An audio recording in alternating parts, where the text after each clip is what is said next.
Praise the lord. ప్రభువైన యేసుక్రీస్తు నామములో మీ అందరికి వందనాలు.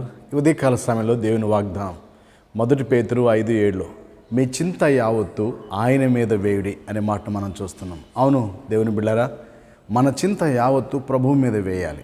ఆయన మిమ్మల్ని గురించి చింతించుచున్నాడు అని చెప్పి దేవుని వాక్యం రాబడుతుంది. ఏ విషయంలో అయితే మనం చింతిస్తున్నామో, దిగులు పడుతున్నామో, ఆ చింతనంతా కూడా ప్రభువుకి అప్పగిస్తే ఆయన కల్వరి శిలువలో మనల్ని ఆయన రక్తంతో కడుగుతాడు. ప్రార్థన. తండ్రి, మీకు స్తోత్రాలు. మీ చింత యావత్తు ఆయన మీద ఏమన్నావు. అవును స్వామి, ఒకడు చింతించటం వలన తన చింత మూడు ఎక్కువ చేసుకోగలనన్నావు. కాబట్టి మా చింత యావత్తు మీ మీద వేస్తూ, నాయన నీ బిడ్డలు ఏ విషయంలో చింతిస్తున్నారో అన్ని విషయాల్లో ప్రభువా మీరే తోడయండి, సహాయం చేసి మహిమ తెచ్చుకోమని చూస్తున్న నీ కుమారులు కుమార్తెలు బిడ్డలందరినీ దీవించమని యేసు పరిశుద్ధ నామములో ప్రార్థించి వేడుకున్నాం తండ్రి. ఆమెన్. దేవుని కృపా క్షేమము తోడై నడిపించునుగాక. మన చింత యావత్తు సమస్తము ఆయన తీర్చి నడిపించునుగాక. ఆమెన్.